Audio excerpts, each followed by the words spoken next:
Doug and PA back with another video. So the Bud Light boycott is going into month number 2.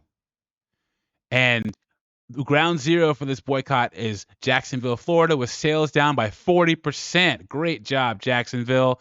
Unfortunately, there is a Budweiser plant in Jacksonville and the workers are really feeling the pinch. It's an unfortunate side effect, but it goes to show you Anheuser-Busch did not think about any of these people before they made that stupid mistake in April of 2023, which I still say is the biggest L of 2023. Let me know in the comment section if you could think of a bigger L than this Bud Light boycott. We're going to get into this news story about the Budweiser plant in Jacksonville, Florida. Before I do that, hit the like button on the video, subscribe to the channel. I really appreciate it. It shows you support me and what I'm doing over here. Let's see what's going on in Jacksonville. Tonight on the 10 o'clock news, the fallout from the Bud Light controversy after an ad promotion with a transgender influencer is now affecting local business. News for Jax has heard from a worker with Anheuser-Busch here in Jacksonville who says it is hitting local employees hard. It comes as a new report shows Jacksonville has a higher drop-off in sales than the rest of the country. In fact, around 40%. News for Jax reporter Scott Johnson is joining us live outside the Anheuser-Busch facility on the north side. Tonight, Scott. It's the huge facility here, Tarek, on Bush Drive that all the people on the north side know very well. A lot of people work here. The issue is that New York Times article that shows the drop-off is that 40% mark, a considerable drop in business for Bud Light. And the locals who work here say it's hard on them.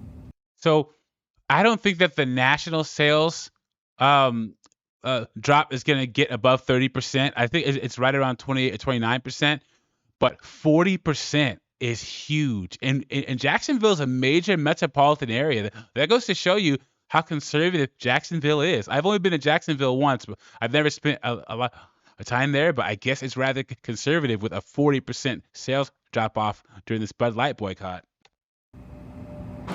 The huge Anheuser-Busch plant on Jacksonville's north side is a major employer, and employees are feeling the pinch of the national conservative-led boycott of the beer brand following the controversy involving a promotional ad. And remember, it's not just conservatives now. You have people on the left boycotting because Anheuser-Busch didn't stick by the Mulvaney thing when this boycott thing started. They're trying to keep it quiet and hoping that it hushes over, but it's not going to. With transgender influencer Dylan Mulvaney, the New York Times cited sales data that showed Jacksonville sales are down more than most anywhere else, falling roughly 40% from April to mid-May. Here's what one worker who asked to not be identified wrote to News for Jax. This boycott backlash sounds cool, but in the end, it isn't affecting anyone but the people at the bottom that have nothing to do with any marketing. I'm still proud to work for AB. This place was my dream job ever since I was a kid. We'd be driving by it and get hit with that smell that everyone on the north side knows and loves. Yeah, he needs to write that letter to Anheuser-Busch. And the marketing department should have considered that before they made that stupid mistake. Out at Jacksonville Beach, we stopped by the Wreck Tiki Bar and Lounge. Have you seen the drop-off here at your bar? I've seen it. You know, it took about a month just to see the difference that it made.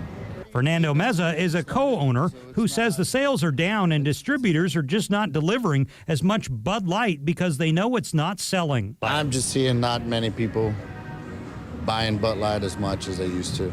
They're going to other beers. You've been in the bar world a long time. Have you ever seen anything like this? Yes, but not in reference to marketing or stuff that was caused by marketing. I've seen some beers where generation change and that beer is not consumed as much.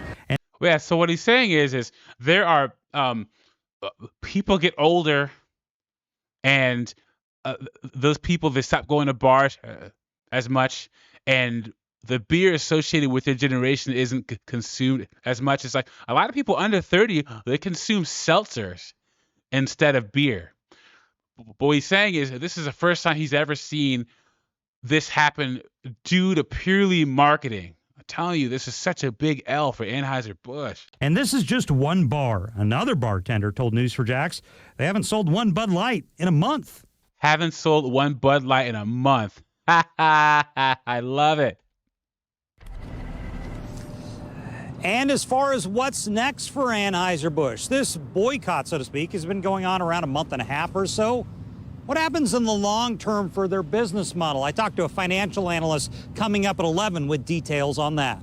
For now, we're live on the north side. Scott Johnson, Channel 4, the local station. I hope this boycott keeps going. And this is, I think we're finally starting to see a shift with this boycott of Bud Light. I know that Little Mermaid movie flopped.